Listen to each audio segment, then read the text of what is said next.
శివుడు, పార్వతీదేవి ప్రేమ కథ. పూర్వం రాజు దక్షుడి కుమార్తె అయిన సతీదేవి పరమశివుడిని ఎంతో ప్రేమించింది. దక్షుడు శివుడిని ఇష్టపడేవాడు కాదు, ఎందుకంటే శివుడు సాధారణ జీవితం గడిపేవాడు. కాని సతీదేవి తన భక్తితో శివుడినే తన భర్తగా ఎంచుకుంది. వివాహం తరువాత సతీదేవి శివుడితో కలిసి కైలాసంలో ఆనందంగా జీవించింది. కాని దక్షుడు ఎప్పుడూ శివుడిని అవమానించేవాడు. ఒకరోజు దక్షుడు ఒక గొప్ప యజ్ఞం నిర్వహించాడు.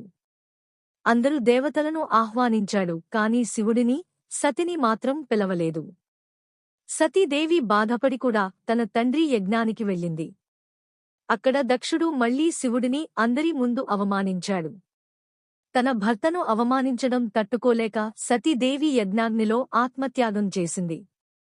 ఈ వార్త విని శివుడు తీవ్ర కోపంతో మరియు బాధతో తాండవం చేశాడు. వీరభద్రుడిని సృష్టించి దక్షుని యజ్ఞాన్ని నాశనం చేశాడు.